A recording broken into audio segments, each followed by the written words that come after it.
Why end our preview week of May 18th to 22nd, 2026? Oh my god, besties! Welcome back to the channel! Today is Tuesday, and it is genuinely a beautiful day outside, but my internal world is entirely in flames. I am literally filming this in my car right now while I'm supposed to be running errands because I just had to jump on here and vent. You guys, I am deceased. Stop what you are doing. I am literally shaking. Wait, we need to talk about this now. Bestie, be for real right now, because my soul has actually left my body and I am currently operating on pure, unadulterated adrenaline and an iced coffee that I just spilled all over my center console. I was mid-skincare this morning, literally had a charcoal mask smeared all over my face, and when I saw what just went down in Genoa City, I yeeted my phone across the room and smeared charcoal all over my pristine white rug. I am deceased. Send help, because I am too unwell to handle the gravity of these events. It is giving major I cannot even energy and we are spilling all the tea right now. Wait, backtrack for a second. I missed a step. Let's start with the absolute emotional wreckage that is Devin Hamilton and Mariah Copeland. I am legit crying real tears just thinking about it. So, Lily Winters, bless her heart. She is basically the only one with a functioning brain in that family right now, basically told Devin to stop being a stubborn wall of anger and go face his feelings head on. She told him to march right up to that mental health facility and confront his rage. And he actually did it. Devin straight up walked into the hospital to see Mariah. You guys, the vibes in that room. The tension was so thick you could cut it with a chainsaw. Mariah is sitting there looking so fragile and vulnerable in that sterile hospital environment, and Devin, oh my god, Devin actually softened. They talked about forgiveness. Like genuine, soul-healing forgiveness. After everything with Dominic, the surrogacy trauma, the kidnapping, which is honestly so unhinged that Devin even filed that legal petition behind Abby's back to send Mariah to prison. But whatever, they are finally taking a massive step forward. Devin and Mariah having this incredibly difficult, raw conversation about forgiving each other personally attacked my soul. I was hyperventilating watching them. It was a 10-10 cinematic masterpiece of human emotion. The way their history just hung in the air, all that pain over the baby, all the betrayal, and they are finally trying to heal. I am a puddle. But hold on, did I say that yet? My brain is mush. Moving on. Oh, wait, hold on. I should have mentioned this earlier, but I need to talk about Victor and Nikki Newman before I literally combust. The hospital scenes, you guys, the hospital scenes. Nikki and Victor are officially reuniting to support Nick, and I am entirely unwell. After that horrific car crash, which, by the way, I am still not over, Nick driving high on drugs and crashing his car into a cliff because of Matt Clark's sick.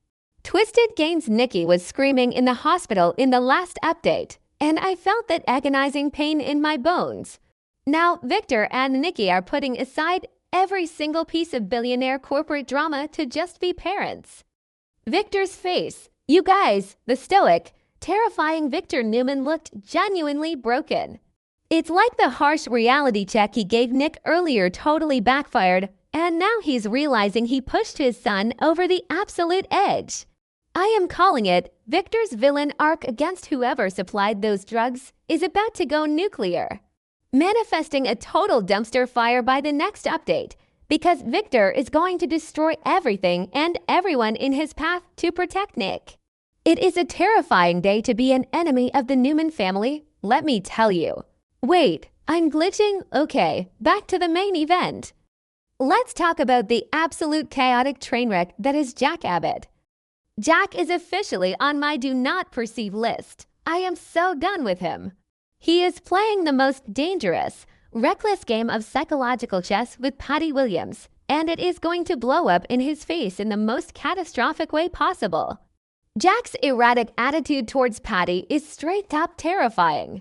He is manipulating this woman who, reminder, is completely obsessed with him and literally poisoned Summer Newman years ago just to get back at Victor. Like, Jack, bestie, What are you doing? You are playing with fire and you are covered in gasoline. Diane is already threatening divorce because she caught him in bed with Patty on a boat, and now he is doubling down. And don't even get me started on the vibes between them. It's toxic, it's chaotic, and it is genuinely making me nauseous.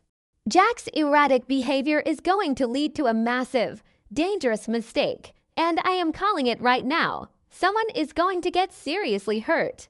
And speaking of Patty, guess what this unhinged queen is doing right under everyone's noses? She is helping Matt Clark sneak around town. Matt Clark, the man who is faking amnesia, the man who basically caused Nick's horrific drug relapse and crash, the man who is public enemy number 1 in Genoa City. Patty is just casually ferrying him around town, helping him deal with his predicament like he's an Uber passenger on a sightseeing tour. I am physically vibrating from the sheer audacity of this plot. How is nobody noticing this? Genoa City is basically a single coffee shop, one athletic club, and a corporate office. How do you sneak a highly dangerous, wanted criminal around? I am losing my mind. The aesthetic of Patty creeping around in the background, giggling in the shadows, while Jack arrogantly thinks he has her completely under his control, is just cinema, absolute cinema. It is a disaster waiting to happen, and I am entirely here for it. Okay, take a breath, deep breath. Inhale the chaos, exhale the stress. Because we have to talk about the absolute queen of mayhem, Phyllis Summers, and her explosive showdown with Christine the Bug Blair Romalotti. You guys. I was screaming at my screen so loudly my neighbors probably thought I was being attacked. Phyllis has been completely spiraling because of that fake AI evidence Victor and Victoria planted to frame her, right? And we know she figured out Matt Clark's true identity and was plotting to use him as a weapon. Well, apparently, her master manipulation actually worked on Nick, because suddenly Nick wants to drop all the charges against Phyllis. Which is genuinely insane considering Nick is literally fighting for his life in a hospital bed with potential permanent brain damage. But sure. Let's focus on dropping the corporate espionage charges. But wait, Christine is not having it. Christine straight up confronted Phyllis, and it was the most glorious, high-decibel clash of the titans I have ever witnessed in my entire life.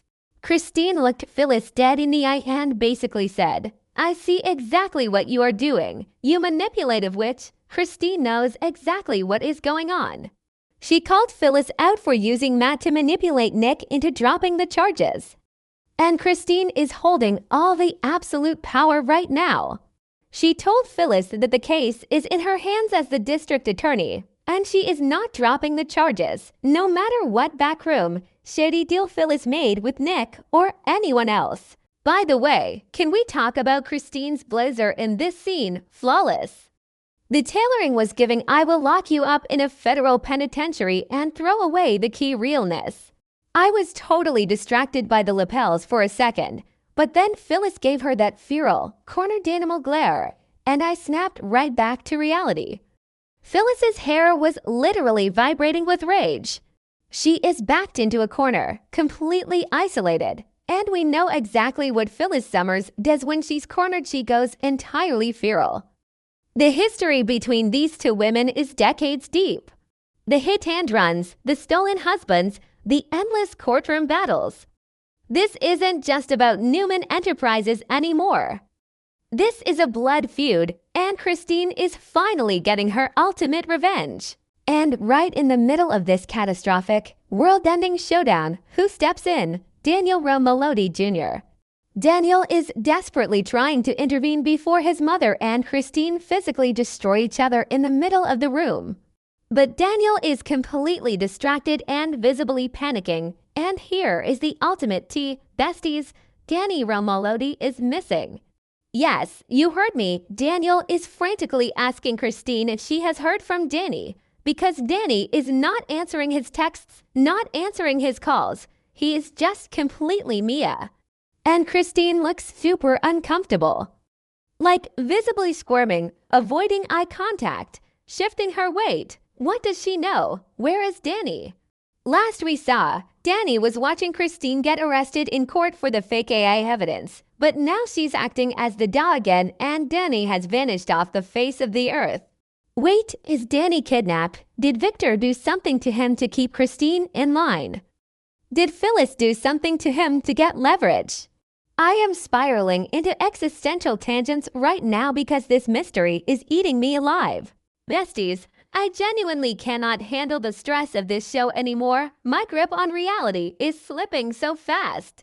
I am entirely too invested in the lives of these fictional neighbors, and it is ruining my real life. I have to go clean up the charcoal mask off my rug before it stains permanently, but I needed to get this out into the universe. The stakes are astronomical. The betrayals are deeply, deeply personal. Every single character is operating at a level of unhinged chaos that I can only aspire to. If Jack Abbott doesn't stop playing mind games with Putty, someone is going to end up in a body bag. If Phyllis doesn't figure a miraculous way out of Christine's iron legal grip, she's going to prison for a very long time. And if Danny Romolodi doesn't text his son back immediately, I am going to personally drive to Genoa City and flip cars in the street. I am literally hyperventilating right now. I need to go scream into a pillow until my vocal cords give out. Manifesting that everyone survives the week, but honestly, I am ready for the villain arcs to peak.